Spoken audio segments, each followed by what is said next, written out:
आज के इस टॉपिक में हम रेजोनेंस पे बात कर रहे हैं।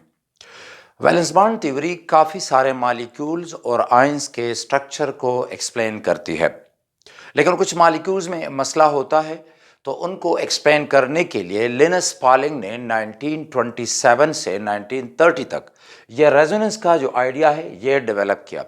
रेजोनेंस जो है तो ये डीलोकलाइज्ड इलेक्ट्रॉन्स को एक्सप्लेन करती है। ये होता है कुछ केसेस में कि एक मॉलिक्यूल के लिए एक से ज़्यादा या एक आयन के लिए एक से ज़्यादा वैलेंस बॉन्ड स्ट्रक्चर बनाए जा सकते हैं। वैलेंस बॉन्ड स्ट्रक्चर्स को हम लेविस डॉट क्रॉस स्ट्रक्चर्स से भी, इस नाम से भी हम पुकारते हैं।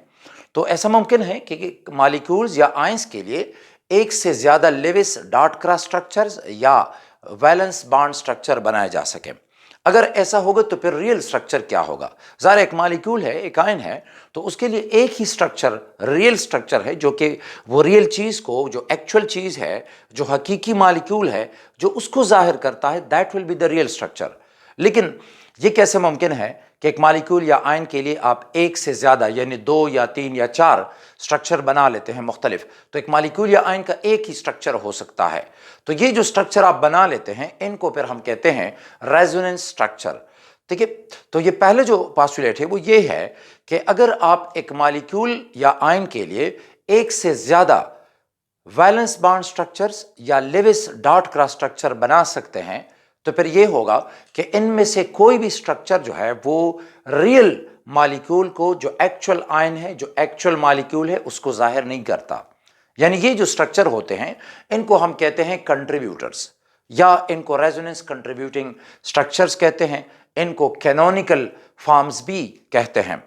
कैनोनिकल लफ्ज़ जो है तो ये लाटिन वर्ड से है और कैनोनिकस से आया है, और इसका लफ्ज़ी मतलब होता है अकॉर्डिंग टू द रूल्स। यानी जो रूल्स हैं उसके मुताबिक तो हम स्ट्रक्चर बना रहे हैं, लेकिन ये रियल स्ट्रक्चर को जाहिर नहीं करते। अब इसका क्या मतलब है कि कंट्रीब्यूटर्स क्या होते हैं और जो एक्चुअल स्ट्रक्चर है वो क्या है। यहाँ पे मैं आपको एक एग्जांपल दूँ। चलिए कि हम एक ट्रिप पे चले जाते हैं, कुछ स्टूडेंट्स हैं, मैं हूँ, हम चले जाते हैं और एक जगह पे रुकते हैं, और आप एक जंगल में जाते हैं एक ग्रुप की सूरत में, और फिर कुछ देर के बाद वहाँ से भागम भाग आते हैं और मुझसे कहते हैं कि सर हमने एक जानवर देखा है। तो मैं आपसे पूछता हूँ किस तरह का जानवर है, और आप मुझे कुछ तस्वीर दिखा देते हैं, और उसमें तस्वीर है एक हाथी की है, बकरी की है, बारहसिंगा है, और आप मुझे कहते हैं कि सर उस जानवर के जो सींग थे तो वो बारहसिंगा की तरह थे, उसके जो कान थे तो वो हाथी की तरह थे, और उसकी जो दुम थी तो वो घोड़े की तरह थी, और उसकी जो टांगे थी तो वो बकरी की तरह थी। अब ज़रा इमेजिन कीजिए कि आपने जिस जानवर को देखा है वो रियल है, वो एक्चुअल स्ट्रक्चर है, वो एक्चुअल चीज़ है, और जो आप मुझे बता रहे हैं कि हाथी की तरह उसके कान थे और बकरी की तरह उसकी जो है तो टांगे थी, और दुम उसकी जो है तो वो घोड़े की तरह थी। तो अब ये जो घोड़ा है, बकरी है और बारहसिंगा वगैरह है, तो ये कंट्रीब्यूटिंग एनिमल्स हैं, यानी इनमें से वो एनिमल कोई भी नहीं है, वो रियल है, और उसके ये जो है ये कंट्रीब्यूटर्स हैं, इनकी मदद से हम उसको पहचान सकते हैं। तो यही कहानी है रेजोनेंस की। जो हकीकी स्ट्रक्चर है उसको समझने के लिए, चूंकि उसे हम बना नहीं सकते, मुश्किल होता है, तो उसको समझने के लिए हम कंट्रीब्यूटर्स बना लेते हैं, और फिर इनको लेके इनका हम एवरेज रखते हैं, और वही स्ट्रक्चर जो है वो रियल स्ट्रक्चर होता है। तो जो रेजोनेंस थ्योरी है इसका पहला पोस्टुलेट यही है कि अगर आप किसी मॉलिक्यूल या आयन के लिए एक से ज़्यादा लेविस डॉट क्रॉस स्ट्रक्चर्स या वैलेंस बॉन्ड स्ट्रक्चर बना सकें, तो फिर इनमें से कोई भी स्ट्रक्चर जो होगा वो रियल स्ट्रक्चर नहीं होगा। ये जो स्ट्रक्चर्स हैं इनको हम कहते हैं कंट्रीब्यूटर्स, या रेजोनेंस कंट्रीब्यूटिंग स्ट्रक्चर्स, या रेजोनेटिंग स्ट्रक्चर्स, या कैनोनिकल फॉर्म्स। ये जो कैनोनिकल वर्ड है ये लैटिन वर्ड कैनोनिकस से आया है, और इसका मतलब है अकॉर्डिंग टू द रूल। यानी हम जो स्ट्रक्चर बना रहे हैं वो अकॉर्डिंग टू द रूल्स हैं, लेकिन फिर भी वो रियल स्ट्रक्चर को जाहिर नहीं करते, बल्कि ये कंट्रीब्यूटर्स हैं। और जितना जो जो एक्चुअल स्ट्रक्चर है तो वो इन कंट्रीब्यूटर्स का हाइब्रिड होगा। ठीक है जी, इनका मिक्स स्ट्रक्चर होगा। हाइब्रिड का मतलब ऐसा है कि जैसे मिसाल के तौर पे एक डाई है, रंग है और वो है रेड, और एक होता है वाइट।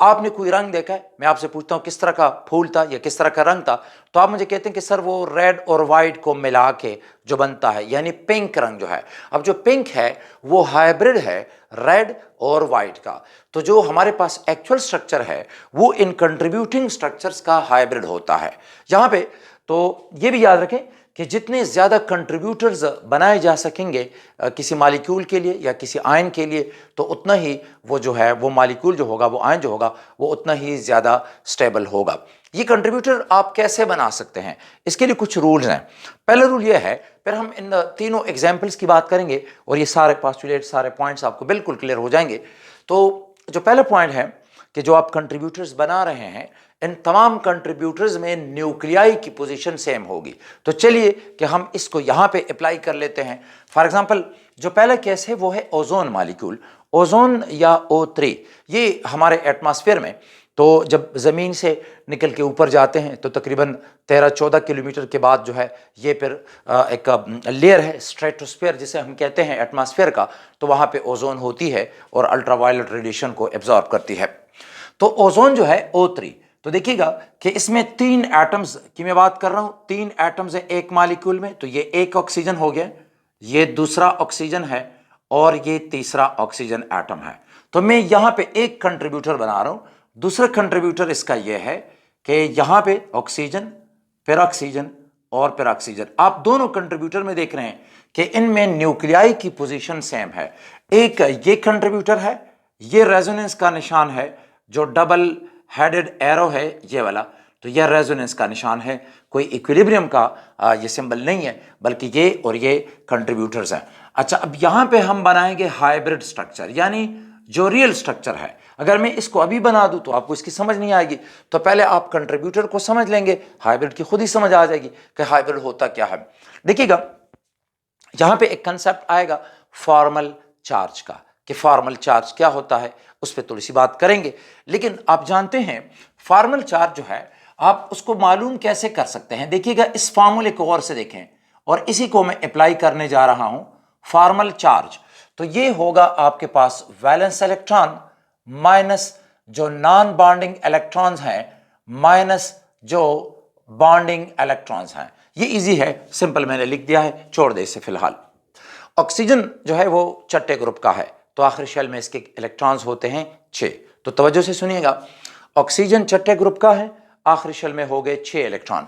तो जरा देखिएगा कि O3 मॉलिक्यूल में वैलेंस इलेक्ट्रॉन जो है वो कितने हो गए, 6 इसके हो गए, 6 इसके हो गए, 6 इसके हो गए टोटल के। तो अगर आप इसको मल्टीप्लाई कर लेते हैं तो ये 18 इलेक्ट्रॉन्स हैं। तो देखिएगा मैं इन 18 इलेक्ट्रॉन्स को यहां पे, यानी मैं इधर लिख रहा हूं, आप जरा देखिएगा कि 3 ऑक्सीजन एटम्स हैं, हर एक में 6 इलेक्ट्रॉन्स हैं, टोटल के हो गए 18 इलेक्ट्रॉन्स। तो अब मैं इनको डिस्ट्रीब्यूट कर रहा हूं, तो ये एक बॉन्ड बना दिया, एक ये बॉन्ड बना दिया, तो अब हमारे पास ये 2 बॉन्ड्स हैं और ये 4 इलेक्ट्रॉन्स हैं। तो अगर आप इन 4 इलेक्ट्रॉन्स को फॉर एग्जांपल माइनस कर लेते हैं तो आपके पास टोटल के 14 इलेक्ट्रॉन बच जाते हैं। 14 इलेक्ट्रॉन्स हैं तो कितने पेयर हो गए, 7 पेयर्स हो गए। 14 इलेक्ट्रॉन्स हैं और 7 पेयर्स हैं ये। तो अब देखिएगा कि अब मैं 7 पेयर्स यहां पे लगा लेता हूं। यह है मिसाल के तौर पे 1 2 और इस तरह 3, तो 1 2 3, 3 ये हो गए और 3 आपने यहां पे कर दिए पेयर, तो 3 पेयर ये, 3 पेयर ये, टोटल के 6 पेयर हो गए। कितने हैं, 7 पेयर्स, तो एक पेयर यहां पे आ जाएगा। देखिए दोबारा 6 ऑक्सीजन एटम्स हैं, 3 ऑक्सीजन एटम्स हैं, हर एक में 6 वैलेंस इलेक्ट्रॉन्स हैं, टोटल इलेक्ट्रॉन हो गए 18। 18 में से पहले मैंने 2 बॉन्ड बना दिए इसके, और फिर आप देखें 2 बॉन्ड हैं तो हमारे पास हो गए ये टोटल के 4 इलेक्ट्रॉन। 18 से 4 माइनस किया तो 14 आया, 14 इलेक्ट्रॉन्स हैं, 14 इलेक्ट्रॉन्स हैं तो 7 पेयर्स हो गए। 7 पेयर्स मैंने डिस्ट्रीब्यूट कर दिए हैं यहाँ पे, और ये है 1 2 3 4 5 6 और 7। लेकिन अब अगर आप देखेंगे, अब आपने ऑक्टेट को देखना है। ऑक्टेट को, इसका ऑक्टेट कंप्लीट है, 8 इलेक्ट्रॉन पूरे हैं, यानी ये एक बॉन्ड पेयर है, तो 1 2 3 4 5 6 7 8, 8 पूरे हो गए। इसके भी 8 पूरे हैं, लेकिन इसके नहीं है। जरा देखिएगा, 1 तो ये पेयर हो गया, 2 4 इलेक्ट्रॉन, 1 और 2 2 बॉन्ड्स हो गए, 4 इलेक्ट्रॉन, और 5 और 6, इसके 6 हैं, ये पूरे नहीं है।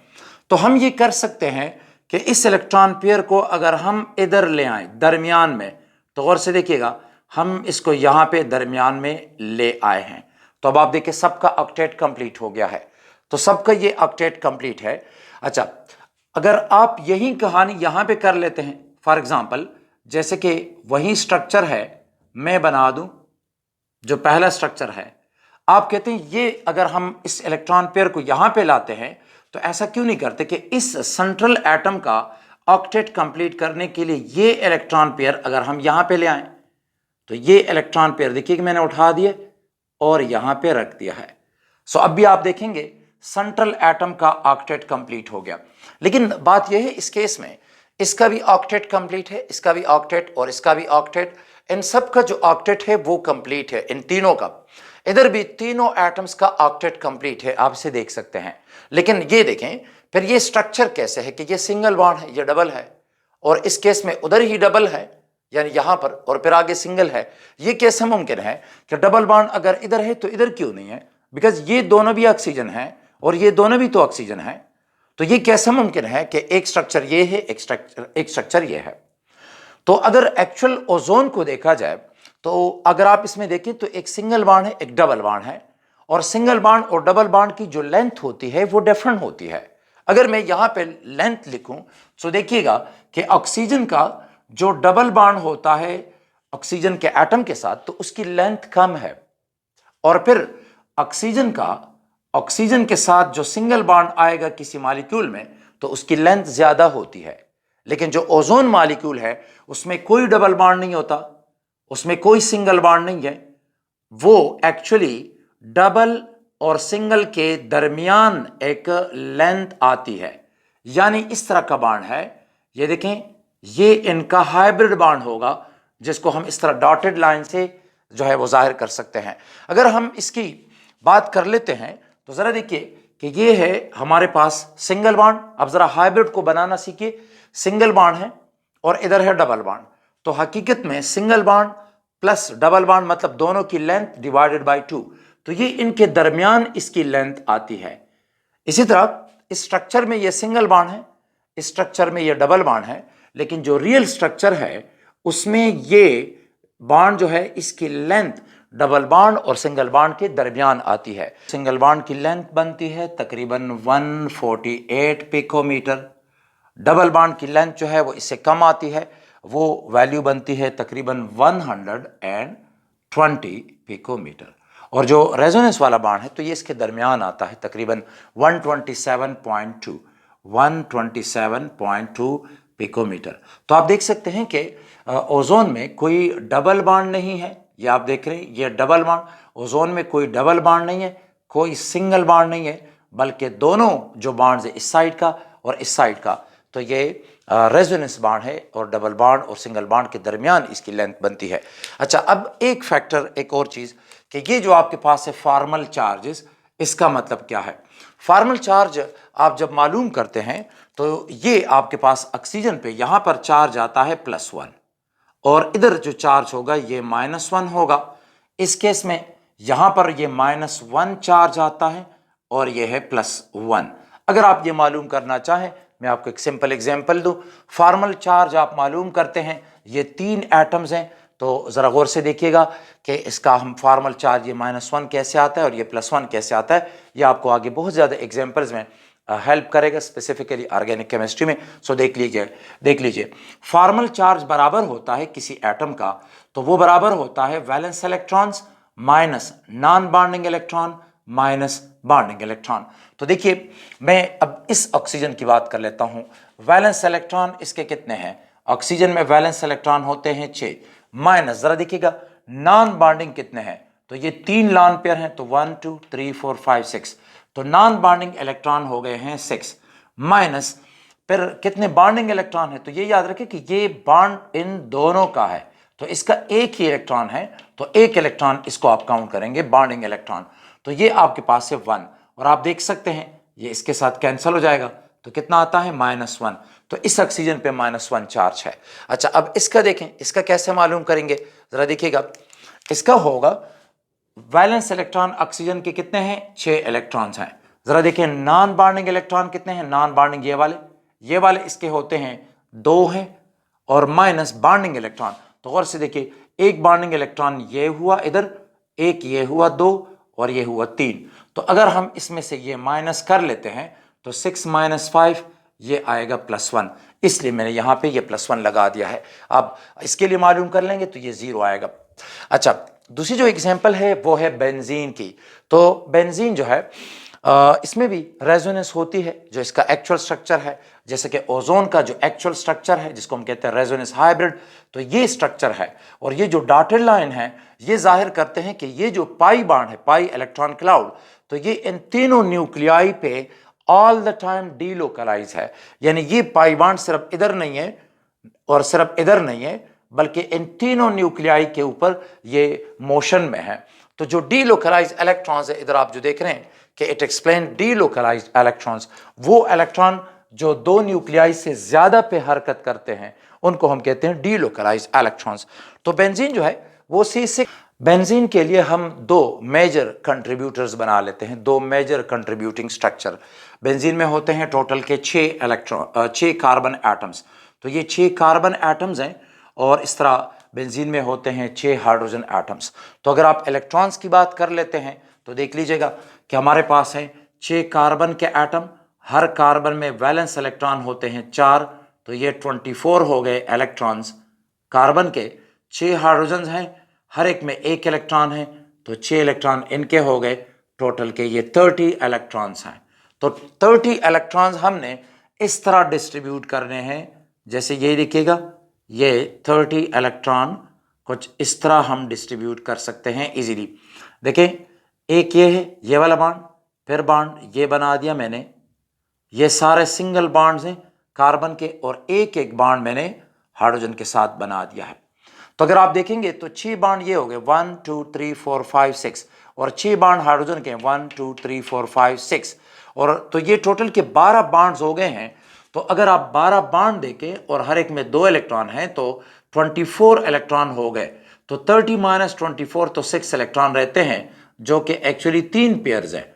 तो 3 पेयर्स को आप इस तरह डिस्ट्रीब्यूट कर लेते हैं, लाइक एक इलेक्ट्रॉन पेयर यहाँ पे होगा, एक ये होगा, एक ये होगा। ये बेंजीन का एक कंट्रीब्यूटर आता है। यानी अगर आपने डबल बॉन्ड इधर बनाया है तो इधर क्यों नहीं, तो चलें एक और कंट्रीब्यूटर बना लेते हैं बिल्कुल इसी तरह। दूसरा कंट्रीब्यूटर बेंजीन का ये है, देखिएगा कि 6 कार्बन एटम्स हैं, 6 कार्बन एटम्स और 6 हाइड्रोजन्स हैं। बिल्कुल वही तरीका है जो पहले स्ट्रक्चर में मैंने इख्तियार किया। तो देख लीजिए कि ये बॉन्ड्स 6 बॉन्ड हो गए हैं कार्बन के, फिर एक एक बॉन्ड कार्बन का हाइड्रोजन के साथ हो गया है, ये वाला। अच्छा, बिल्कुल उसी तरह ये यहाँ पे आपने बॉन्ड एक डबल बॉन्ड बना दिया है, तो अगर हम इसको यहाँ पे रख लेते हैं, इस डबल बॉन्ड को आगे रख लेते हैं और इस तरह इसको भी यहाँ पे रख लेते हैं, तो आप देख सकते हैं कि इस केस में यहाँ पे डबल बॉन्ड है और इधर क्या है, सिंगल बॉन्ड है। तो ये भी कंट्रीब्यूटर है और ये भी कंट्रीब्यूटर है। जो एक्चुअल स्ट्रक्चर होगा वो इनका हाइब्रिड होगा। हाइब्रिड कैसे बनाएंगे, तो इनका कॉमन स्ट्रक्चर, जैसे कार्बन इधर भी है इधर भी है, तो यहाँ पर भी होगा। ये याद रखें कि कंट्रीब्यूटर में पोजीशन जो होती है न्यूक्लियाई की वो सेम रहती है, इन सब की पोजीशन जो है न्यूक्लियाई की सेम है। अच्छा, जो नंबर ऑफ अनपेयर्ड इलेक्ट्रॉन है तो वो भी सेम रहते हैं। जो आपके पास अनपेयर्ड इलेक्ट्रॉन है वो तो यहाँ पे कोई है नहीं।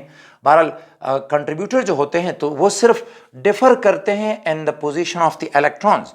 तो न्यूक्लियाई की पोजीशन सेम है और इलेक्ट्रॉन की जो पोजीशन है वो डिफरेंट होती है।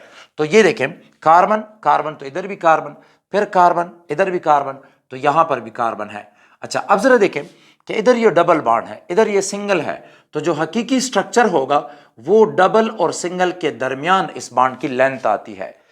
और अगर आप इसे देखेंगे तो देखिएगा कि कार्बन कार्बन का जो सिंगल बॉन्ड है तो उसकी लेंथ आती है 154 पिकोमीटर, ये है 154 पिकोमीटर। लेकिन कार्बन कार्बन का जो डबल बॉन्ड आता है, यानी जो अल्कीन्स में डबल बॉन्ड होता है, तो उसकी लेंथ बनती है 34 पिकोमीटर। और जो बेंजीन वाला बॉन्ड है, यानी ये चूंकि इस सिंगल बॉन्ड और डबल के दरमियान आएगा एक्चुअल स्ट्रक्चर में, तो इसकी लेंथ भी इसके दरमियान आ जाती है। ये तकरीबन बनती है 139.9 इतने पिकोमीटर। तो ये बेंजीन की बॉन्ड लेंथ, यानी बेंजीन में कोई डबल बॉन्ड नहीं है, कोई सिंगल बॉन्ड नहीं है। बेंजीन में जो सारे कार्बन कार्बन बॉन्ड्स हैं वो उनकी लेंथ ये वाली है। सिंगल बॉन्ड सिर्फ कार्बन हाइड्रोजन का है। तो ये बॉन्ड देखिए, इधर सिंगल है तो इधर ये डबल है, तो एक्चुअल बेंजीन में ये डबल और सिंगल के दरमियान है। एंड द सेम ये डबल बॉन्ड है, ये सिंगल है, तो एक्चुअल बेंजीन में ना ये डबल है ना ये सिंगल है, इनके दरमियान है। और बाकी बॉन्ड्स भी इसी तरह हैं।